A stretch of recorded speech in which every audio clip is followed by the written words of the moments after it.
दोस्तों नमस्कार। मैं महेश पंडित जी आपकी और आपके भगवान की परिवार की भगवान से मंगल कामना करने की प्रार्थना करता हूँ। आप सदैव मैं परिवार खुश रहें, भगवान का सदा आपके ऊपर आशीर्वाद बना रहे। और मैं आज आपके सानिध्य में शिव महापुराण का अध्याय 9वां और 10वां का वाचन करने जा रहा हूँ।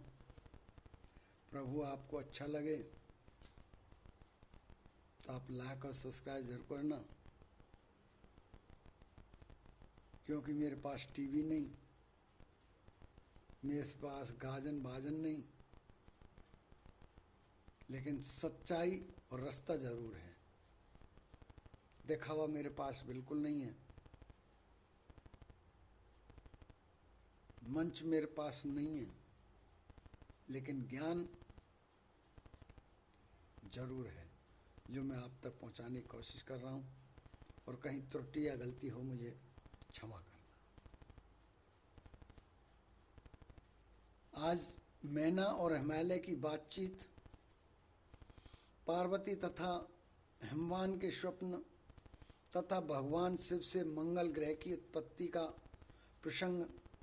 ब्रह्मा जी कहते हैं, नारद, जब तुम स्वर्गलोक को चले गए तब से कुछ काल और व्यतीत हो जाने पर एक दिन मैना ने हिमवान के निकट जाकर उन्हें प्रणाम किया। फिर खड़ी होके वे गिरकामनी मैना अपने पति से विनयपूर्वक बोली। मैना ने कहा, प्राणनाथ, उस दिन नारद मुनि ने जो बात कही थी उसको स्त्री स्वभाव के कारण मैंने अच्छी तरह नहीं समझा। मेरी तो यह प्रार्थना है कि आप कन्या का विवाह किसी सुंदर वर के साथ कर दीजिए। वह विवाह सर्वथा अपूर्व सुख देने वाला होगा। गिरजा का वर शुभ लक्षणों से संपन्न और कुलीन होना चाहिए।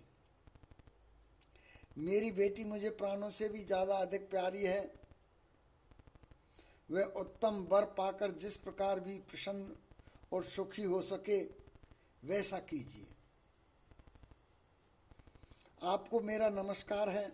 ऐसा कहकर मैंने अपने पति के चरणों पर गिर पड़ी। उस समय उनके मुख पर आंसुओं की धारा बह रही थी। प्राज्ञ शिरोमणि हिमवान ने उन्हें उठाया और यथावत समझाना आरंभ किया। हिमालय बोले, देवी मेनके, मैं यथार्थ और तत्व की बात करता हूँ, सुनो, भ्रम छोड़ो। मुनि की बात कभी झूठी नहीं हो सकती। यदि बेटी पर तुम्हें स्नेह है तो उसे आदर, सत्कार, सादर शिक्षा दो कि वह भक्ति पूर्वक सुस्थिर चित्त से भगवान शंकर के लिए तप करे।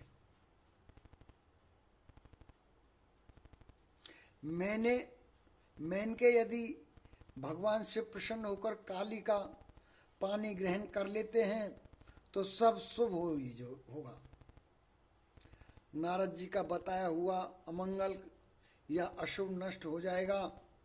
शिव के समीप सारे अमंगल सदा मंगल रूप हो जाते हैं। इसलिए तुम पुत्री को शिव की प्राप्ति के लिए तपस्या करने की शिक्षा दो, शीघ्र शिक्षा दो। ब्रह्मा जी कहते हैं, नारद, हिमवान की यह बात सुनकर मैना को बड़ी प्रसन्नता हुई। वे तपस्या में रुचि उत्पन्न करने के लिए पुत्री को उपदेश देने के निमित्त उनके पास गईं, परंतु बेटी के सुकुमार अंग पर दृष्टिपात करके मैना के मन में बड़ी व्यथा हुई। उनके दोनों नेत्रों में तुरंत आंसू भर आए। फिर तो गिरी प्रिया मैना में अपनी पुत्री को उपदेश देने की शक्ति नहीं रह गई। अपनी माता की उस चेष्टा को पार्वती जी शीघ्र ही टाड़ गईं। तब वे सर्वज्ञ परमेश्वरी कालिका देवी माता को बारंबार आश्वासन दे तुरंत बोली। पार्वती ने कहा, हो मेरी यह बात सुनो, आज पिछली रात्रि के समय ब्रह्म मुहूर्त में मैंने एक स्वप्न देखा है, उसे बताती हूँ। माताजी, स्वप्न में एक दयालु एवं तपस्वी ब्राह्मण ने मुझे शिव की प्रसन्नता के लिए उत्तम तपस्या करने का प्रसन्नता पूर्वक उपदेश दिया है। नारद यह सुनकर मेनका ने शीघ्र अपने पति को बुलाया और पुत्री के देखे हुए स्वप्न को पूर्णतः कह सुनाया। मेनका के मुख से पुत्री के स्वप्न को सुनकर गिरिराज हिमालय ने बड़े प्रसन्न हुए और अपनी प्रिय पत्नी को समझाते हुए बोले। गिरिराज ने कहा, प्रिय, पिछली रात में मैंने भी एक स्वप्न देखा है, मैं आदर पूर्वक उसे बताता हूँ, तुम मेरे प्रेम पूर्वक उसे सुनो। एक बड़े उत्तम तपस्वी थे। नारद जी ने वर के जैसे लक्षण बताए थे, उन्हीं लक्षणों से युक्त शरीर को उन्होंने धारण कर रखा था।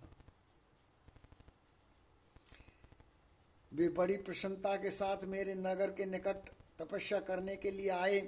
उन्हें देखकर मुझे बड़ा हर्ष हुआ और मैं अपनी पुत्री को साथ लेकर उनके पास गया। उस समय, माँ, तुम बड़ी समझदार हैं। मुझे ज्ञात हुआ कि नारद जी के बताए हुए वर भगवान शंभु ये ही हैं। तब मैंने उन तपस्वी की सेवा के लिए अपनी पुत्री को उपदेश देकर उनसे भी प्रार्थना की कि वे इसकी सेवा स्वीकार करें, परंतु उस समय उन्होंने मेरी बात नहीं मानी। इतने में ही वहाँ शाक्य और वेदांत के अनुसार बहुत बड़ा विवाद छिड़ गया। तदंतर उनकी आज्ञा से मेरी बेटी वहीं रह गई और अपने हृदय में उन्हीं की कामना रखकर भक्ति पूर्वक उनकी सेवा करने लगी। सुमुखी, यह मेरा देखा हुआ स्वप्न है जिसे मैंने तुम्हें बता दिया। अतः प्रिय, मैंने कुछ काल तक इस स्वप्न के एक फल की परीक्षा या प्रतीक्षा करनी चाहिए। इस समय यही उचित जान पड़ता है। तुम निश्चित समझो, यही मेरा विचार है। ब्रह्मा जी कहते हैं, मुनीश्वर नारद ऐसा कहकर गिरिराज हिममान और मेनका शुद्ध हृदय से उस स्वप्न के फल की परीक्षा एवं प्रतीक्षा करने लगे। देवर से शिव भक्त शिरोमणि भगवान शंकर का यश परम पावन, मंगलकारी, भक्तिवर्धक और उत्तम है। तुम इसे आदर पूर्वक सुनो।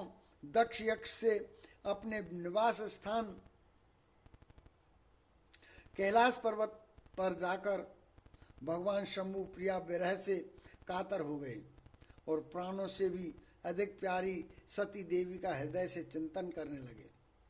अपने पार्षदों को बुलाकर सती के लिए शोक करते हुए उनके प्रेम वर्धक गुणों का अत्यंत प्रीति पूर्वक वर्णन करने लगे। यह सब उन्होंने सांसारिक गति को दिखाने के लिए किया।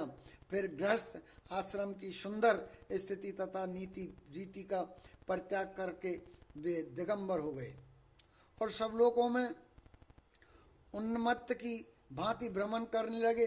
लीला कुशल होने के कारण विरही की अव्यवस्था का प्रदर्शन करने लगे।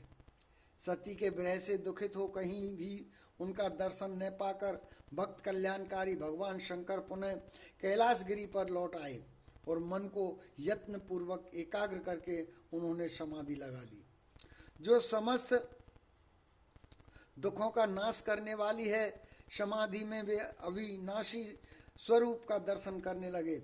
इस तरह तीनों गुणों से रहित हो वे भगवान शिव चिरकाल तक स्वस्थिर भाव से समाधि लगाए बैठे रहे। वे प्रभु स्वयं ही माया के अधिपति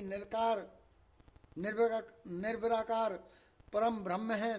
तदंतर जब असंख्य वर्ष व्यतीत हो गए तब उन्होंने समाधि छोड़ी। उसके बाद तुरंत ही जो चरित्र हुआ उसे मैं तुम्हें बताता हूँ। भगवान शिव के ललाट से उस समय श्रम जनित परमेशीने की एक बूंद पृथ्वी पर गिरी और तत्काल एक शिशु के रूप में परिणत हो गई। मुने उस बालक के 4 भुजाएं थी, शरीर की कांति लाल थी और आकार मनोरथ था। दिव्य धृति से दीप्तिमान व शोभाशाली बालक अत्यंत दुस्सह तेज से संपन्न था। तथापि उस समय लोकाचार परायण परमेश्वर शिव के आगे वह साधारण शिशु की भांति रोने लगा।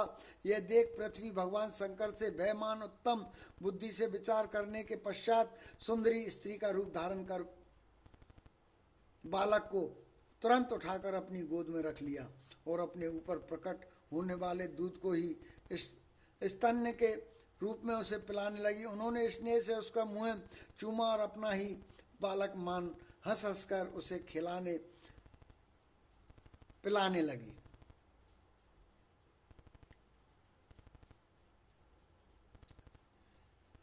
परमेश्वर शिव का हित साधन करने वाली पृथ्वी देवी सच्चे भाव से स्वयं उसकी माता बन गई। संसार की सृष्टि करने वाले परम कौतुकी एवं विद्वान अंतर्यामी शंभु व चरित देखकर हंस पड़े और पृथ्वी को पहचान कर उनसे बोले, धरनी तुम धन्य हो, मेरे इस पुत्र का प्रेम पूर्वक पालन करो। यह श्रेष्ठ शिशु मुझ महातेजस्वी शंभु के श्रम जल पसीने से तुम्हारे ही ऊपर उत्पन्न हुआ है। वसुदे यह प्रियकारी बालक यद्यपि मेरे श्रम जल से प्रकट हुआ है, तथापि तुम्हारे नाम से तुम्हारे ही पुत्र के रूप में इसकी ख्याति होगी।